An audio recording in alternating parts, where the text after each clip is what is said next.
Hello, everyone. This is Brandon, and for a few minutes, I'd like to talk about National Eating Season. For those of you not familiar with National Eating Season, that is a time period from Halloween up until Super Bowl Sunday. And during that time, that's where a whole lot of eating takes place. Now, some of you may say, well, Brandon, what about the times after that? Whether it's Easter, or Valentine's Day, or graduations, Mother's Day, Father's Day. Yes. I totally get those things. But during this time of year, a couple of things happen. One, it gets darker earlier. That messes with your activity level. When you get up in the morning and it's dark, and when you get off of work and it's dark, it's hard, right? Then on the second tip is the temperature goes down. During those other times of the year, temperatures are increasing, your activity level goes up. During this time, the temperatures are going down, which makes it that much harder for you to exercise and to get out and do those things. We tend to hibernate.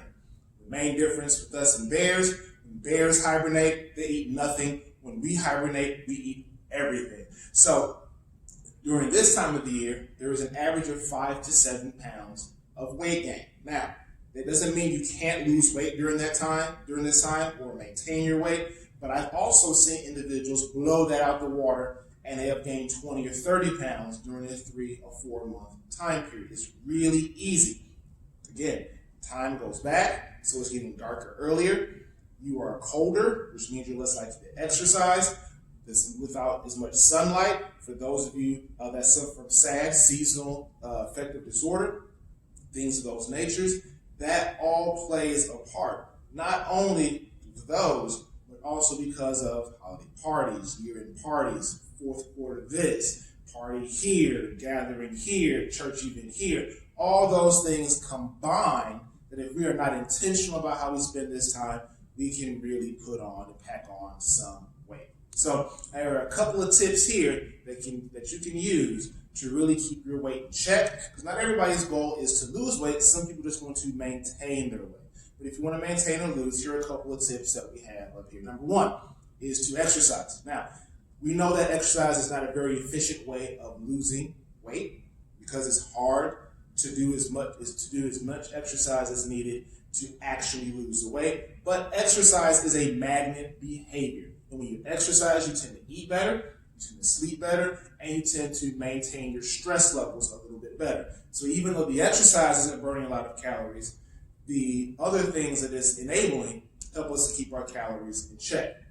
Next thing we have recipe swaps.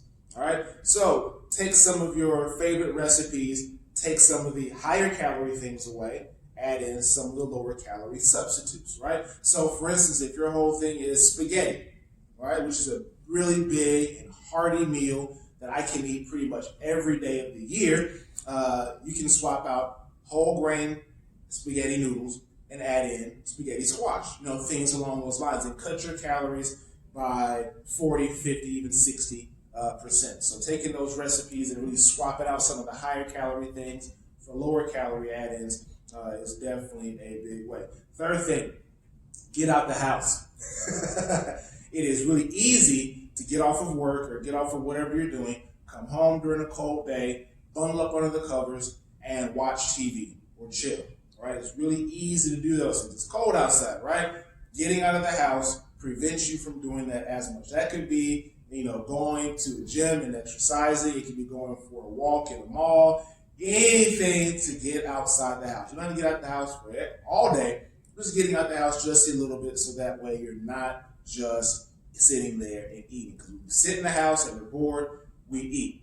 And we watch TV at home, we eat. We read, we eat. So if we can diminish some of those things, we'll be better off for it. Next thing, find out what your seasonal fruits and vegetables are. During the summer times, we have plentiful amounts of fruits and vegetables that we love to eat. During this time of the year, those options drop down quite a bit. So actually looking up and seeing what your seasonal fruits and vegetables are will help you make good decisions on what recipes that you can use and also what options you have that are available to you. Last but definitely not least is plan for your challenging event. It's going to happen. It's going to be a party or parties that you're going to go to.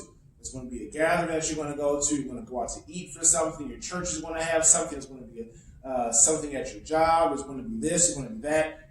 It's going to happen.